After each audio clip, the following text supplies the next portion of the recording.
All the different types of blood products really confused me when I was a brand new nurse, and it was really confusing to try and figure out, like, well, when do you transfuse PRBCs versus platelets versus plasma versus cryo? So I thought we could like quickly go through in less than 3 minutes and talk about the most common blood products that you'll transfuse and some little tips and tricks about them. Let's start off with some good old whole blood. Whole blood is literally just as it sounds, whole blood. It also contains the plasma, the WBCs, the PRBCs, all of the stuff that's in your blood is in whole blood. Here's kind of a good visual to see the components of whole blood. This is not all the components, but you get the gist. Whole blood has more than just the RBCs in it. I feel like whole blood is really common in like the trauma world, the big major surgeries, like out in the EMS, military, first responder world. I've only seen whole blood given in like mass transfusion settings where patients are like severely bleeding and they're losing all components of blood loss, right? Their RBCs,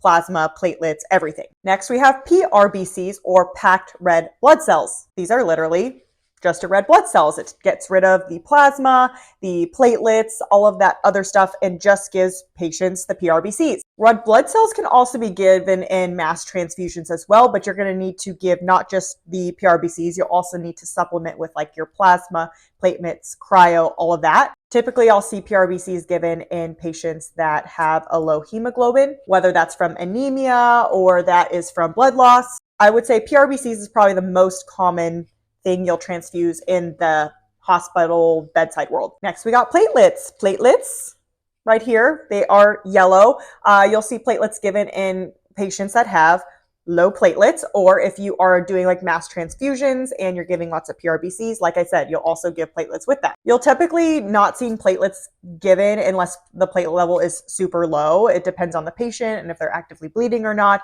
but very common in your cancer patients, patients with like organ transplants and in surgeries. Next, we have plasma, or FFP, fresh frozen plasma. You'll see FFP given a lot in your liver patients that have elevated INRs or patients that are actively bleeding. Typically, you'll see the INR kind of as the guiding factor for giving FFP unless your patient is like clearly obviously bleeding. The last product we're going to talk about is cryo. Cryo has a rich source of fibrinogen, which is needed to help with the coagulation and clotting. So in your patients that have low fibrinogens, a lot of times we'll give cryo. You'll see it given in patients that have like a genetic condition where they can't produce fibrinogen. But typically I see it in patients that are like actively bleeding and they need their fibrinogen replaced because we're giving them all sorts of blood transfusions. Okay, I know that was super quick. Let me know if you have any questions.